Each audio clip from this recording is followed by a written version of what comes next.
जय श्री कृष्णा दोस्तों। आज की हमारी कहानी बड़ी ही मजेदार है, जिसका नाम है चोरों ने लिया बनिए से पंगा। रात को खाना खाने के बाद सेठ सेठानी घर परिवार की बातें कर रहे थे।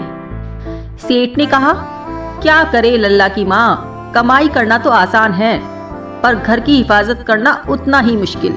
पिछले 4 बरस से सख्त अकाल पड़ रहे हैं। इस बरस भी भादो ढलने को आया और अभी तक दूर दूर तक झकझोरती हुई आंधियां चल रही है। आषाढ़ उतरते वक्त बरसात हुई और अब तक एक बूंद भी ना पड़ी। लोग बाग भूखे मरते चोरियां कर रहे हैं। 2 बार तो घर में सेंध लगते लगते बची। लोग जीने के लिए 100 तरह के अच्छे बुरे काम करेंगे, पर हमें तो अपने घर की रखवाली करनी ही होगी।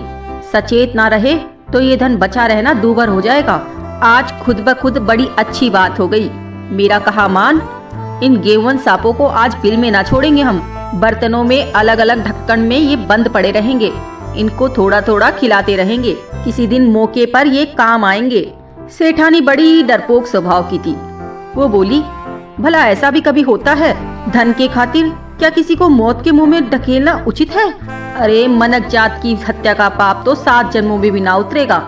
सेठ ठीक से समझाते हुए कहने लगा, हम कोई जानबूझकर तो किसी को जोखिम में डाल ना रहे।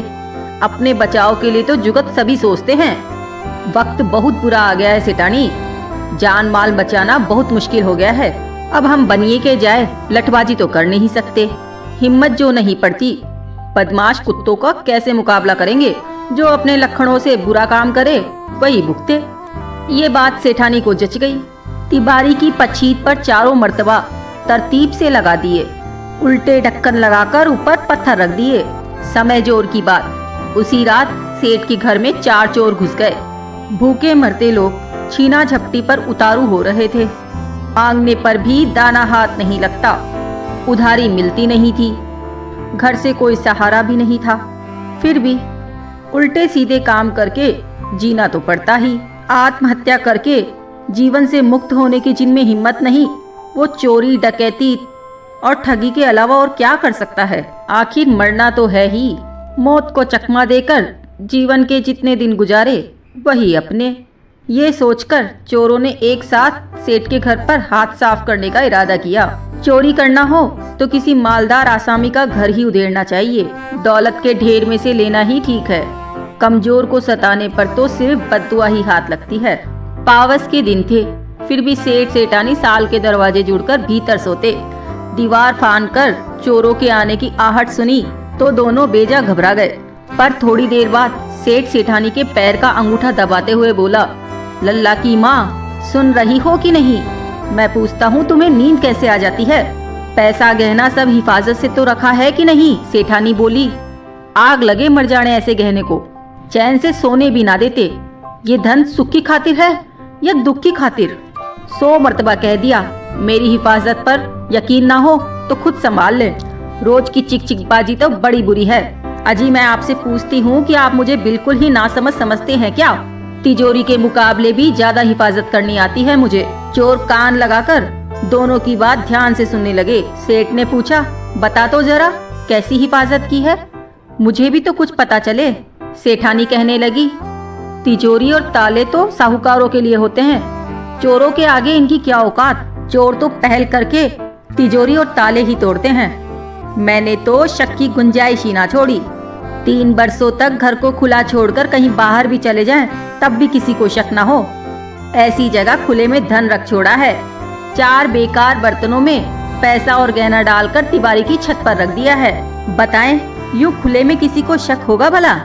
ढक्कन लगाकर ऊपर पत्थर भी रख दिए हैं ताकि कबूतर ढक्कन न उतार दे। कोई सोचेगा तो यही कि इन बर्तनों में कैर सांगरिया और मसाले होंगे। तिजोरियों पर इतने रुपए क्यों खर्च किए? इससे भला क्या कोई हिफाजत हो सकती है? चोरों को तो आज तगड़े शगुन मिले। यूं माल खुले में धरा मिल जाए तो फिर और क्या चाहिए? सेठ जी ने झगड़े जैसी कोई बात भी ना छोड़ी। जो मिल जाए सो भाग्य का, अपना अपना बर्तन तय कर लो। चारों ने यही सोचकर अपने अपने बर्तन चुन लिए। धन का अंदाजा लगाने के लिए चारों ने ज्यों ही घड़े में हाथ डाले तो चारों को एक ही सरी का माल हाथ लग गया। किसी के कुछ भी कम ज्यादा ना रहा। गेहूं साहब बर्तनों में छिड़े बैठे थे।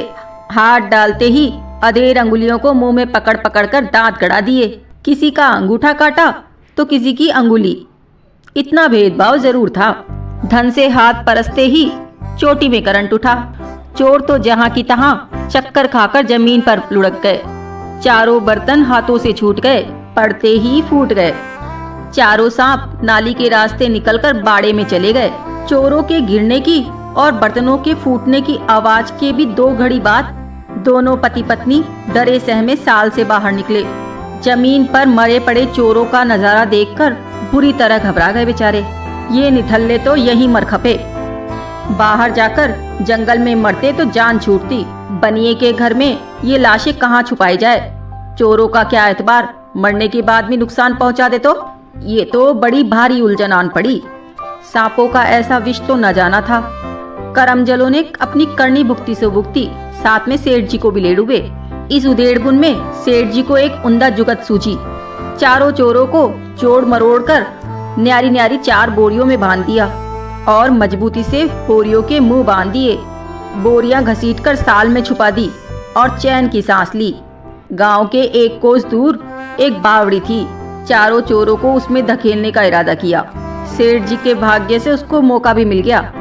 दिन उगते ही एक जोगी आटा मांगने आ निकला।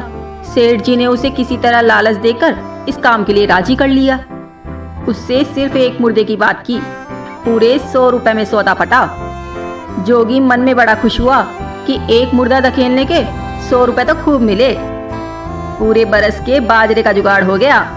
रात आधी ढलते ही जोगी सिर पर बोरी उठाकर चल पड़ा। 4 बार सुस्ताया, तब मुश्किल से बावड़ी पर पहुंचा। किनारे पर रखकर बोरी अंदर धकेल दी। एक जोरदार आवाज सुनाई दी। फिर वो बेहद खुश होकर सेठ जी के घर पर रुपए मांगने आया। सेठ सब कुछ सोचे बैठा था। रुपए मांगते ही उसने जोगी को आड़े हाथों लिया। वो मुर्दा तो तुमसे भी पहले दौड़कर यहाँ आ गया। बड़ी मुश्किल से बोरी में बांधा है, इस बार जरा ध्यान रखना। जोगी ने सोचा, चलो 1 चक्कर और सही। मेरे शरीर का क्या किस्ता है। इस भाव भी 100 रुपए महंगे नहीं हैं। इस बार भी बोरी उठाए हुए चुपचाप बावड़ी की तरफ चल पड़ा। बोरी धकेलने के बाद कुछ देर निगरानी रखी कि कहीं मुर्दा बाहर तो नहीं आ रहा। खूब आंखें फाड़ कर देखा, पर मुर्दा बाहर नहीं आया।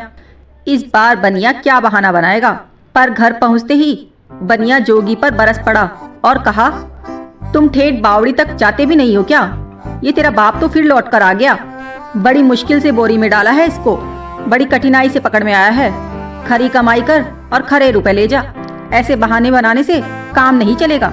मुझे समझ में नहीं आता, बावड़ी में धकेलने के बाद में भी ये लौटकर आ कैसे जाता है। जोगी बेचारा सच्चा होकर भी कसूरवार की तरह बोलने लगा। बावड़ी तक तो जाने में मैंने कोई कसर भी ना रखी। इस बार तो काफी देर तक मैंने निगरानी भी रखी थी। ऐसा कैसे हुआ कुछ समझ में नहीं आता। बनिए की तो सारी बात समझी समझाई थी। उसने देखते देखते तीसरी बोरी भी फिर उस पर लाद दी। जोगी बेचारे की तो कमर फटने लगी। फिर भी सुस्ताते सुस्ताते बावड़ी तक जा पहुंचा। लाश के पानी में गिरने की आवाज के साथ ही झुककर बावड़ी में झांकने लगा। कोई चिड़िया का जाया भी बाहर ना निकला।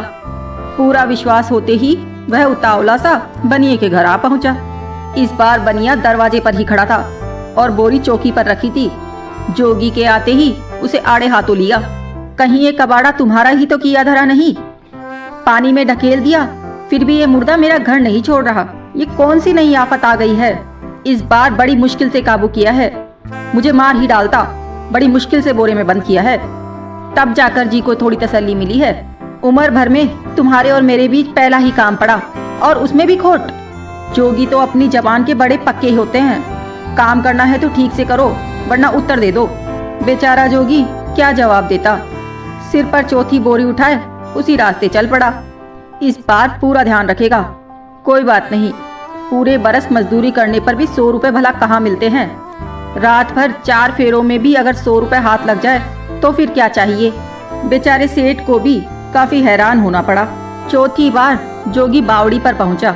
उस वक्त एक परदेसी पूजा पाठी ब्राह्मण स्नान करके किनारे पर बैठा माला जप रहा था। अभी 2 घड़ी रात बाकी थी। माला जपते जपते उसे बावड़ी में किसी की गिरने की जोरदार आवाज सुनाई दी और वो डर के मारे वहां से भागा। जोगी की नजर भागते ब्राह्मण पर पड़ी। वो भी उसके पीछे बेतहाशा दौड़ लिया और कहा, कमबख्त मारा, 4 बार मुझे परेशान कर डाला, इस बार नहीं छोड़ूंगा तुझे। बेचारा बनिया एकदम सच्चा निकला, ये तो गिरते ही बाहर दौड़ पड़ा। दिखाई दे तो आखिर कैसे। बाहर ढोते ढोते मेरा जोड़ जोड़ दुखने लगा है।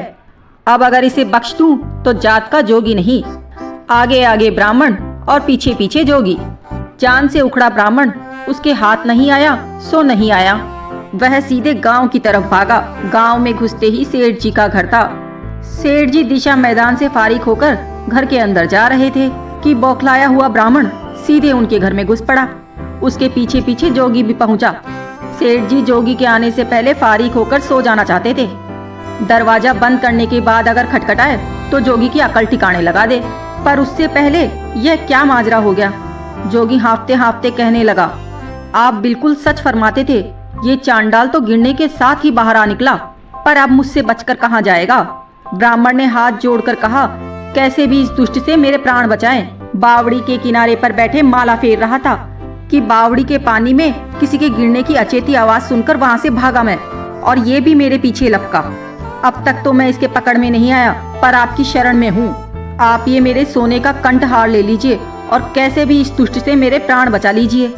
बनिए ने उसका कंठहार अपनी जेब के हवाले करके जोगी को धक्के देकर उसके घर से बाहर निकाल दिया। राज में पकड़वा देने की धमकी दी। जोगी बड़बड़ाते हुए अपने रास्ते चल दिया। ब्राह्मण ने बासी मुंह से सेठ को खूब आशीर्वाद दिया। तब सेठ जी ने बड़ी विनम्रता से बोला, इसमें भला आशीर्वाद की क्या बात हुई, मैंने तो अपना धर्म निभाया है। तो फ्रेंड्स, आई होप आपको कहानी पसंद आई होगी। If you like this story, please like, share and subscribe. Thanks for watching.